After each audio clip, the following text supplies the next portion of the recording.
Everyone, आज हम जिस मूवी को एक्सप्लेन करने जा रहे हैं उसका नाम है हिडन फिगर्स। ये एक सच्ची कहानी पर बनाई गई मूवी है। मूवी का शुमार 2016 की सबसे बेहतरीन मूवीज़ में होता है और इसको ऑस्कर अवार्ड के लिए भी नॉमिनेट किया गया था। कहानी शुरू होती है सन 1961 में, जब काले और गोरे का बहुत ज़्यादा फ़र्क किया जाता था। शुरुआत में दिखाते हैं एक बच्ची को जो कि जंगल से चलते हुए आती है और स्कूल में आती है। इसका रंग काला है और दिखाते हैं कि ये बहुत ज़्यादा इंटेलिजेंट है। यहाँ पर अभी इसका नाम नहीं बताया जाता। यहाँ पर और भी बहुत से अफ्रीकन लोग होते हैं। ये वो वक्त था जब अमेरिका में काले और गोरे लोगों का बहुत ज़्यादा फ़र्क किया जाता था, यानी कि रेसिज्म बहुत ज़्यादा था। ये वो वक्त था जब सभी ममालिक ज़मीन से निकलकर दूसरे सितारों तक पहुँचने की कोशिश कर रहे थे। ये वर्ल्ड वार 2 के गुजरे हुए इस वक्त बहुत साल गुजर चुके थे। हमें 3 लेडीज़ को दिखाया जाता है जो कि सड़क किनारे खड़ी होती हैं। दरअसल इनकी कार ख़राब हो गई होती है। इतने में एक पुलिस वाला आता है तो ये डर जाती हैं, क्योंकि उस वक्त अमेरिका में कालों की कोई इज्जत नहीं थी। इन्हें बिना किसी कसूर या गलती के जेल में डाल दिया जाता था। ये लड़कियां उन्हें बताती हैं कि ये नासा में काम करती हैं। ये सुनते ही वो पुलिस वाला इनसे सख्ती से बात नहीं करता, बल्कि इनकी मदद भी करता है। ये वो वक्त था जब रशिया भी ज़मीन के बाहर की दुनिया को देखने की कोशिश कर रहा था और अमेरिका चाहता था कि वो रशिया से पहले इस चीज़ को करे, यानी कि वो खला को सर करना चाहता था। इस काम के लिए नासा में बहुत ज़ोरों शोर से काम चल रहा होता है और ये लड़कियां उस जगह पर ह्यूमन कंप्यूटर का काम कर रही होती हैं। उस वक्त इतने एडवांस कंप्यूटर नहीं हुआ करते थे और ये लड़कियां वहाँ पर ह्यूमन कंप्यूटर का काम करती थीं। उस वक्त के कंप्यूटर इतने एडवांस नहीं थे कि उनके ऊपर मुकम्मल तौर पर भरोसा किया जाता, इसलिए अमेरिका बाहर से लोगों को हायर करता था इस काम के लिए। इन तीनों में से एक का नाम कैथरीन जॉनसन होता है, जो कि मैथमेटिक्स में एक्सपर्ट का होती है। ये वही लड़की होती है जो शुरुआत में मैथ की प्रॉब्लम्स को सॉल्व कर रही होती है। दूसरी का नाम मैरी जैक्सन होता है और इसमें से तीसरी का नाम डॉर्थी होता है। मैरी इंजीनियर बनना चाहती है। डॉर्थी होती है वो इनकी सुपरवाइज़र भी होती है। दरअसल ये जो सुपरवाइज़र है वो पहली सुपरवाइज़र के चले जाने की वजह से उसकी जगह काम कर रही होती है, लेकिन उसे उसके बराबर सैलरी नहीं मिलती। यही नासा में इस बात पर काम किया जा रहा होता है कि किस तरह एक रॉकेट को ज़मीन के मदार से बाहर भेजा जाए और फिर उसको वापस लाया जाए। दरअसल मसला ये था कि ज़मीन के मदार से कोई भी रॉकेट बाहर तो जा सकता था, लेकिन वापस आने पर उसमें आग लगने का ख़तरा बढ़ जाता था। इसलिए बहुत सारे एक्सपेरिमेंट के बाद भी वो इस चीज़ में कामयाब नहीं हो पा रहे होते। नासा की टेंशन तब बहुत ज़्यादा बढ़ जाती है जब ये काम उससे पहले रूस कर दिखाता है और उस दौरान उस रॉकेट में एक एस्ट्रोनॉट भी मौजूद होता है जिसका नाम होता है यूरी गगैरी। ये इंसान दुनिया का पहला एक ऐसा इंसान था जो ज़मीन की मदार से बाहर गया था और ये हुआ था 12 अप्रैल 1961 को। अब नासा भी अपने एक रॉकेट को ज़मीन के मदार से बाहर भेजना चाहता है। इसके लिए उसने कई सारे एक्सपेरिमेंट किए हैं जिसमें फ़ेल होता रहा है। कि डायरेक्टर का नाम अल हैरिसन होता है, जो कि पूरी कोशिश कर रहा होता है कि वो उससे पहले चांद पर जाए, लेकिन उसके लिए इन्हें एक ऐसा रॉकेट बनाना होगा जो ज़मीन के मदार से बाहर जाए और फिर वापस भी आ जाए बिना किसी नुकसान के या डैमेज हुए। अब एल हैरिसन इस काम के लिए एक ऐसे एम्प्लॉय की ज़रूरत होती है जो कि अलज्योमेट्री में एक्सपर्ट हो, लेकिन इन्हें ऐसा कोई इंसान मिल नहीं रहा होता। ये पिछले 12 महीनों में 12 एम्प्लॉयज़ को तब्दील कर चुके होते हैं। अब मजबूरी में इन्हें कैथरीन को इस डिपार्टमेंट में शिफ्ट करना पड़ता है। इससे पहले कोई भी काला आदमी या काली औरत इस डिपार्टमेंट में नहीं आई थी। कैथरीन एक ऐसी पहली लेडी है जो कि इस डिपार्टमेंट में काम करने वाली है। उसके हाथ में जब वो डिपार्टमेंट में आती है तो एक बॉक्स होता है। एक वाइट मैन आता है और वो समझता है कि ये एक काम करने वाली है। दरअसल वहाँ पर ब्लैक लोगों को कभी भी कोई अच्छी पोस्ट नहीं दी जाती थी, इसलिए वो उसे काम वाली समझता है, सफाई करने वाली समझता है। कचरे की बाल्टी उठाकर उसके बॉक्स के ऊपर रख देता है। जब वो बताती है कि मैं सफाई करने वाली नहीं बल्कि आपके साथ कुलीग के तौर पर काम करने वाली हूँ, तो सभी बहुत हैरान होकर उसे देखते हैं। इससे ये पता चलता है कि उस वक्त रेसिज्म कितना ज़्यादा था और लोग काले लोगों को सफ़ेद लोग कबूल नहीं कर पाते अपनी बराबरी की बुनियाद पर, और अब कैथरीन इनके बराबर इनके साथ काम करने वाली थी। दूसरी तरफ मैरी को दिखाया जाता है। कैथरीन अब एक ऐसी टीम के साथ काम करने वाली थी जो स्पेस कैप्सूल को बना रही थी, जो कि हीट शील्ड पर काम कर रही थी। इनका काम था कि वो इस कैप्सूल को हीट से महफूज बनाना, ताकि वो जब ज़मीन के मदार में वापस आए तो उसे आग ना लगे या हीट बढ़ने से वो ख़राब ना हो। स्पेस कैप्सूल एक ऐसा कैप्सूल होता है जिसके अंदर एस्ट्रोनॉट मौजूद होते हैं और इसमें हीट प्रोटेक्शन इसलिए लगाई जाती है जब से ही रॉकेट ज़मीन के माहौल के अंदर आता है तो उसकी हीट बढ़ने से उसमें आग ना लगे और उसके टेम्परेचर को कंट्रोल करे। इस कैप्सूल को कई बार बना चुके थे और कई बार टेस्ट कर चुके थे, लेकिन वो उसमें कामयाब नहीं हो पा रहे थे। जैसे ही मैरी यहाँ आती है अपने सीनियर के साथ और देखती है कि वो कैप्सूल में क्या खामी है, इस खामी को फ़ौरन समझ आती है और वो बताती है कि इसमें क्या कमी है जिसकी वजह से वो इस टेस्ट में पास नहीं हो पा रहे। मैरी अपने सीनियर से कहती है कि मैं एक नेरो लड़की हूँ और मैं नामुमकिन की उम्मीद नहीं करती।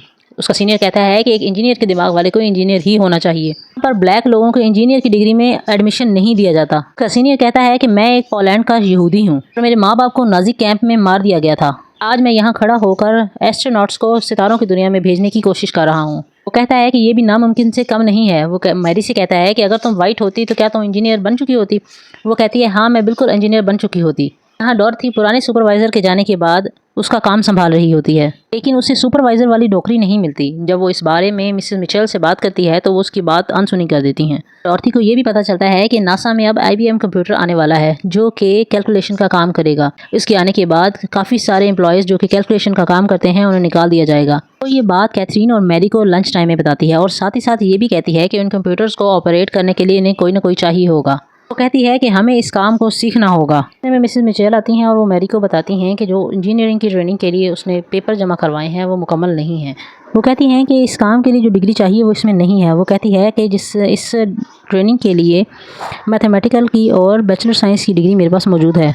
वो कहती है कि मेरे पास वो डिग्री मौजूद है जो ज़्यादातर इंजीनियर्स के पास मौजूद होती है, लेकिन मिस्टर मिचेल कहती हैं इस पोस्ट के लिए यूनिवर्सिटी ऑफ वर्जीनिया की एडवांस कोर्स की डिग्री चाहिए और ये हमारे क्राइटेरिया में है। इसे मैंने नहीं बनाया बल्कि नासा ने इसे लागू किया है। इतना कहकर वो यहाँ से चली जाती हैं और अगर अब मैरी को ये पोस्ट हासिल करनी है तो उसे वहाँ की डिग्री हासिल करना ज़रूरी है।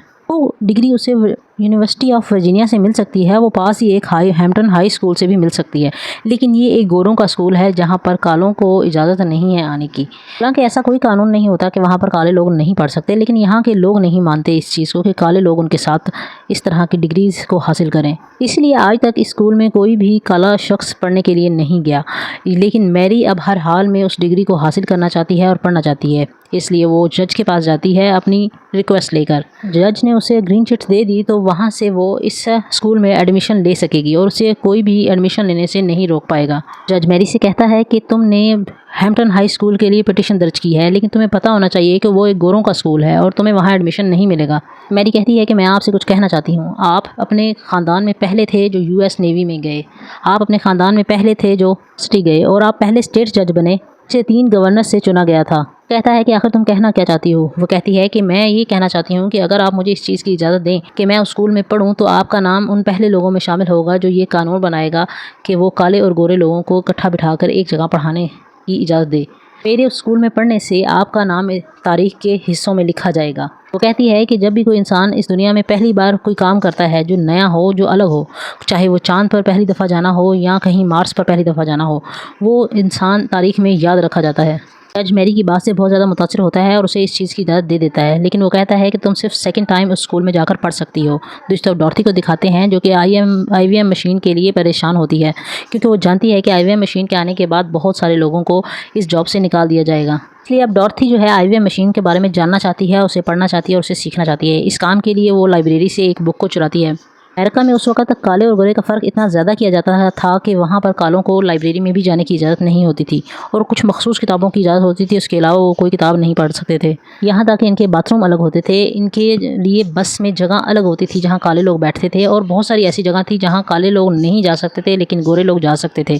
वो डॉर्थी अब इस किताब को पढ़ती है और IBM मशीन के बारे में सीखने लगती है। इसके साथ साथ वो खुद ही नहीं सीखती बल्कि अपने सारे मेंबर्स को भी सिखाती है जो उसके नीचे काम कर रहे होते हैं, उसके अंडर काम कर रहे होते हैं। अंडर काम करने वालों को भी बताती है कि अगर आप लोगों ने इस मशीन के बारे में ना सीखा तो आपकी जॉब ख़त्म हो जाएगी और आपको भी इस मशीन के बारे में सीखना ज़रूरी है। ये मशीन असल में कैलकुलेशन का काम करती है और जाहिर सी बात है जब एक मशीन कैलकुलेशन का काम परफेक्टली करेगी तो वहाँ पर एम्प्लॉयज़ का काम ख़त्म हो जाएगा, वहाँ पर कैलकुलेशन करने वाले एम्प्लॉयज़ की ज़रूरत नहीं रहेगी। थी असल में हैरिसन के साथ अंडर काम करती है, बल्कि जो टीम उसके साथ बहुत ज़्यादा फ़र्क करती है उसके काले रंग की वजह से। ग्रुप में अकेली निग्रो औरत थी, उसके लिए कॉफ़ी की केटल अलग रखी जाती है जिस पर लिखा होता है कि ये निग्रो लोगों के लिए है। वहाँ पर उस केटल को कोई सफ़ेद आदमी हाथ नहीं लगाता, यहाँ तक कि उसके बाथरूम भी बहुत दूर होता है जो कि 400 मीटर दूर होता है, यानी कि आधा मील बनता है। तो उसे बाथरूम जाने के लिए आधा मील का सफ़र तय करके बाथरूम जाती है और फिर वापस आती है, जिसमें उसका बहुत सारा टाइम ज़ाया भी होता है। असल में उनका स्टाफ ये नहीं चाहता होता कि डॉर्थी को भी उतनी ही इज़्ज़त मिले जितनी उनको मिल रही है। यहाँ तक कि उसको पूरे डॉक्यूमेंट्स भी नहीं दिए जाते काम करने के लिए, लेकिन वो अपने काम में इतनी माहिर होती है कि वो एक बोर्ड पर ऐसी कैलकुलेशन करती है जिसे देखकर सब हैरान हो जाते हैं। और फिर हैरिसन उससे पूछता है कि ये कैलकुलेशन तुमने कैसे बनाई। वो बताती है कि जो कैलकुलेशन आपने मुझे दी है मैंने ये उसी से ही निकाला है। हैरिसन उसे अपने पास बुलाता है और उससे पूछता है कि तुमने ये किस तरह से किया। वो कहती है कि जब तक जितनी भी आपने कैलकुलेशन की हैं वो ठीक नहीं थी। साथ ही साथ वो ये भी बताती है कि आपके रॉकेट, आपकी रिसर्च बिल्कुल ठीक जा रही है, लेकिन जो आपका कैप्सूल है जिसमें ज़्यादातर एस्ट्रोनॉट्स बैठते हैं, वो कैप्सूल इतना वजनी है कि उसके वज़न को वो रॉकेट उठा नहीं पाता और खला के करीब तक नहीं पहुँच पाता। हैरिसन कहता है कि तुमने ये सब पता कर लिया इन डॉक्यूमेंट्स की बुनियाद पर, जो कि पूरे भी नहीं तुम्हें दिए गए। डॉर्थी कहती है कि इनमें सब कुछ लिखा हुआ है और वो इसे एक्सप्लेन करके भी समझाती है। हैरिसन को एक बार तो ये भी लगता है कि शायद ये रूस की जासूस है, लेकिन उसे बताया जाता है कि ये रूस की नहीं बल्कि निगरो है। ये भी बताया जाता है कि ये रूसी नहीं है। फिर हैरिसन उसे सबको ऑर्डर देता है, अपने टीम मेंबर्स को, कि इससे कोई भी बात या कोई भी डॉक्यूमेंट छुपाया नहीं जाएगा। कि टीम के मेंबर्स हालांकि ऐसा नहीं चाहते होते, लेकिन हैरिसन किसी भी कीमत पर इस प्रोजेक्ट को मुकम्मल करना चाहता है। फिर हैरिसन देखता है कि नोट करता है कि कैथरीन काफ़ी देर के लिए चली जाती है कहीं, थोड़े वक्फे के बाद, और बहुत देर के बाद वापस आती है। वो उससे पूछता है कि तुम कहाँ गई थी। वो कहती है मैं बाथरूम गई थी। वो कहता है सच में 40 मिनट के लिए तुम वहाँ क्या करती हो। वो कहती है कि मेरा बाथरूम यहाँ से तकरीबन 800 मीटर दूर है, कि आधा मील बनता है, मुझे पैदल चलकर जाना पड़ता है और आना पड़ता है, जिसमें 40 मिनट लग जाते हैं। वो कहती है कि मुझे उस केटल में कॉफ़ी पीनी होती है जिसको आप लोग हाथ लगाना भी पसंद नहीं करते होते। साथ वो ये भी बताती है कि मुझे यहाँ से साइकिल ले जाने की भी इजाज़त नहीं है ताकि मेरा टाइम बच सके, लेकिन यहाँ पर लोग बहुत ज़्यादा फ़र्क करते हैं। इस बारे में हैरिसन कुछ भी नहीं जानता था। वो कैटल से ऊपर लिखी हुई चिट को उतार देता है और फिर जाता है बाथरूम के बाहर, जहाँ पर लिखा हुआ था गोरे लोगों के लिए बाथरूम। उस बोर्ड को भी तोड़ देता है और कहता है कि यहाँ पर सिर्फ टैलेंट की ज़ुबान बोली जाएगी और कोई ज़ुबान नहीं बोली जाएगी। ये बात तो माननी पड़ेगी कि हैरिसन एक टैलेंट को मानने वाला शख्स था और भेदभाव या इस फ़र्क को नहीं मानता था। रेसिज्म के इस ज़माने में किसी इंसान का अलग सोच रखना भी एक बहुत बड़ी बात होती है। दूसरी तरफ डॉर्थी भी सारी IVM मशीन की मालूमात ले चुकी होती है। जब वहाँ पर IVM मशीन आती है तो वो मौजूद वर्कर उसे चला नहीं पाते, तो फिर जब वो चले जाते हैं तो डॉर्थी आती है और उस मशीन को चला लेती है। यहाँ पर नासा के लोग समझ जाते हैं कि डॉर्थी IVM मशीन के बारे में बहुत कुछ जानती है, इसलिए वो उसे यहाँ का सुपरवाइज़र बना देते हैं। लेकिन डॉर्थी यहाँ पर एक शर्त रखती है कि मैं चाहती हूँ कि मेरे कोवर्कर्स भी यहाँ पर काम करें, क्योंकि वो भी IVM मशीन के बारे में सब कुछ जानते हैं।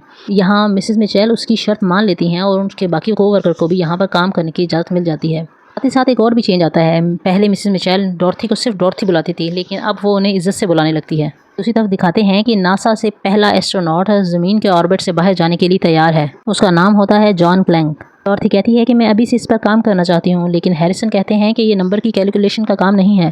कहता है कि हमें ये नंबर्स का काम नहीं बल्कि एक और मशीन को ईजाद करना होगा जिससे आसानी से ज़मीन को क्रॉस किया जा सके। कैथरीन कहती है कि मैं ये काम कर सकती हूँ और हैरिसन उसके पिछले काम की वजह से उसको इस चीज़ की इजाज़त दे देते हैं। ये लोग रॉकेट को तो आसानी से लॉन्च कर सकते होते हैं, लेकिन सबसे बड़ा मसला ये था कि उसे वापस कैसे ऑर्बिट में लाया जाए ज़मीन के, क्योंकि जैसे ही ज़मीन के ऑर्बिट के अंदर एक कोई भी रॉकेट आता है तो उसकी हीट बहुत ज़्यादा बढ़ जाती है और सही तरीके से वो वापस नहीं आ पाता। नासा के मुताबिक जब रॉकेट ज़मीन के चक्कर लगा रहा होगा तो वो कैप्सूल जिसके अंदर जॉन प्लैंक मौजूद होंगे, उन्हों को इसकी सही कैलकुलेशन के हिसाब से ज़मीन के ऑर्बिट के अंदर लाना होगा। थोड़ा भी कैलकुलेशन ऊपर नीचे होने से काम बदल सकता है या कोई परेशानी सामने आ सकती है। ज़मीन के गिर्द अंडे की शक्ल में चक्कर लगाएगा और अगर उसको देर से किया तो वो ज़मीन के ऑर्बिट में नहीं आ पाएगा, और अगर उसकी लॉन्च को जल्दी कर दिया तो उस रॉकेट में आग लगने के चांस बहुत ज़्यादा बढ़ जाएंगे। यहाँ पर कैथरीन को एक और मसला भी आ रहा था। दरअसल जब कैप्सूल का साइज़ और जगह बदलते थे तो सारी कैलकुलेशन बदल जाती थी और कैथरीन की मेहनत पर पानी फिर जाता था। कोई भी काम उसका सेट नहीं हो पाता था। कैथरीन मिस्टर हैरिसन से कहते हैं कि मैं भी ब्रीफिंग में जाना चाहती हूँ। ऐसा कभी नहीं हुआ था कि कोई औरत या कोई काली औरत ब्रीफिंग में शामिल हुई हो। मिस्टर हैरिसन उसे अलाउ करते हैं और वो भी इस ब्रीफिंग में शामिल होती है। इस ब्रीफिंग में मिस्टर हैरिसन भी होते हैं, जो कि एस्ट्रोनॉट थे, इस कैप्सूल के अंदर बैठकर खला में जाने वाले थे। वो कैथरीन की कैलकुलेशन को देखते हैं तो वो बहुत ज़्यादा इंप्रेस होते हैं, क्योंकि कैथरीन अपने काम में एक्सपर्ट होती है, लेकिन इनकी कैलकुलेशन का जो तरीका होता है ये बिल्कुल सही हिस्से नहीं पा रहे होते, यानी कि जो इन्हें सही कैलकुलेशन चाहिए वो इन्हें नहीं मिल रही होती। कहती है कि हमें नए फार्मूलों की ज़रूरत है ही नहीं, हम पुराने फार्मूले से ही इसको सही कैलकुलेट कर सकते हैं, और वो यहाँ पर पुराने फार्मूले के ज़रिए ही कैलकुलेशन को सही निकाल लेती है। जब कैथरीन उस फार्मूले से कैलकुलेशन करती है तो वो बिल्कुल परफेक्ट कैलकुलेशन मिलती है। फिर मिस्टर हैरिसन बहुत खुश होते हैं और कहते हैं कि मिल गया हमें वो फार्मूला जो हमें चाहिए था। दूसरी तरफ दिखाते हैं मैरी को, जो अपनी क्लासेस के लिए तैयार हो रही होती है। उसके हस्बैंड जो पहले उसका साथ नहीं दे रहे थे अब वो भी उसका साथ देते हैं। मैरी अपनी क्लास में जब जाती है तो वहाँ पर सिर्फ लड़के मौजूद होते हैं और मैरी इस क्लास में सबसे पहली ब्लैक लड़की होती है। वो जब अपने फार्म टीचर्स को देते हैं तो वो बहुत ज़्यादा हैरान होते हैं कि एक काली लड़की इस कॉलेज में या स्कूल में कैसे आ सकती है। लेकिन अब मैरी इस कोर्स का हिस्सा है और जो ख्वाब उसने कभी देखा था वो अब पूरा होने वाला है। दूसरी तरफ दिखाते हैं कि नासा में IVM मशीन शुरू हो चुकी है जिसे डॉर्थी और उसकी पूरी टीम मिलकर चलाती है। IVM मशीन के शुरू होने के बाद मिस्टर हैरिसन कैथरीन को बुलाते हैं और कहते हैं कि IVM मशीन एक ऐसी मशीन है जिससे इंसान का दिमाग से बेहतर कैलकुलेशन करती है। इसलिए वो कहती है कि अब जितने भी कैलकुलेशन वाले लोग हैं हमें उनकी ज़रूरत नहीं है। हालांकि मिस्टर हैरिसन ऐसा नहीं करना चाहते होते। वो जानते हैं कि कैथरीन एक बहुत ही टैलेंटेड खातून है। बहुत सारे फैसले होते हैं जो उनके हाथ में नहीं होते। कैथरीन को सॉरी भी बोलते हैं और उसे उसके पुराने डिपार्टमेंट में भेज दिया जाता है। कहती है कि हाँ मैं इस बात को समझ सकती हूँ। और अब वो दिन भी आ जाता है जब लॉन्च होना होता है रॉकेट ने। लेकिन IVM मशीन ने जो कैलकुलेशन निकाली थी आज के दिन उसने वो कैलकुलेशन सेम नहीं दी बल्कि अलग दी होती है। ये बात मिस्टर हैरिसन के लिए और उसकी टीम के लिए काफ़ी परेशान कुन थी क्योंकि अगर इनकी कैलकुलेशन ठीक ना हुई तो वो ये लॉन्च नहीं कर सकते। हैरिसन जॉन ग्लेन को कॉल करके बताते हैं कि कल के मुकाबले में आज की कैलकुलेशन में फ़र्क आ रहा है। लेकिन मिस्टर जॉन ग्लेन कहते हैं कि कैथरीन को बुलाएं, उसका दिमाग बहुत एडवांस है। अगर वो कहती है कि ये कैलकुलेशन ठीक है तो मैं तैयार हूँ जाने के लिए। कहते हैं कि मैं जानता हूँ कि वो उसका दिमाग बहुत तेज़ है और वो अपनी कैलकुलेशन में माहिर है। हैरिसन कैथरीन को बुलाते हैं और उससे अपनी कैलकुलेशन को चेक करवाते हैं। कैथरीन उस कैलकुलेशन को चेक करती है और दोबारा से मिस्टर हैरिसन के पास जाती है। मिस कैथरीन की कैलकुलेशन की बुनियाद पर लॉन्च हो जाता है और कर्नल जॉन ग्लेन जो कि एक कैप्सूल में का नाम फ्रेंडशिप 7 है में बैठकर ज़मीन के गिर्द मदार में चक्कर लगा रहे होते हैं। पहले अमेरिकन बंदे थे जिन्होंने इस ज़मीन के गिर्द चक्कर लगाया था। ये दिन होता है 20 फ़रवरी 1962। जब वो ज़मीन की तरफ वापस आते हैं तो एक लम्हा ऐसा भी आता है जब वो रडार से गायब हो जाते हैं और कुछ ही देर के बाद वो वापस रडार पर नज़र आने लगते हैं। और इस तरह से नासा का ये प्रोजेक्ट और मिशन पूरा हो जाता है। इसमें कैथरीन का बहुत बड़ा हिस्सा था। इसी वजह से कैथरीन को उसकी पोजीशन वापस मिल जाती है, यानी कि मिस्टर हैरिसन के साथ उसी डिपार्टमेंट में काम करेगी। यहाँ पर उसने इस पूरे प्रोजेक्ट में काम किया होता है। डॉर्थी जो कि सुपरवाइज़र है और मैरी जो कि अब इंजीनियरिंग की डिग्री ले चुकी है वो अब नासा में इंजीनियर है। अब वो मिशन 2 की तरफ चल पड़ते हैं जो कि चांद पर जाना होता है। मिशन में भी कैथरीन का एक बहुत बड़ा हिस्सा रहा है। और सन 2016 में नासा ने कैथरीन के नाम से एक रेपुटेशनल बिल्डिंग बनाई जो कि उसे इज़्ज़त और ऑनर के तौर पर दी गई थी, उसका नाम दिया गया था। और 1978 में कैथरीन को प्रेसिडेंशियल फ्रीडम के अवार्ड से नवाजा गया था। तो इस तरह से इन 3 फीमेल्स ने उस वक़्त अपना नाम बनाया जब काले लोगों को इज़्ज़त तो क्या उनको सही हक भी नहीं दिया जाता था। उन्होंने अपने टैलेंट ना सिर्फ टैलेंट बल्कि मेहनत की बुनियाद पर वो सब कर दिखाया जो शायद मुमकिन ना होता। ये फिल्म 2016 में रिलीज़ हुई थी जिसकी IMDb पर रेटिंग थी 7.8।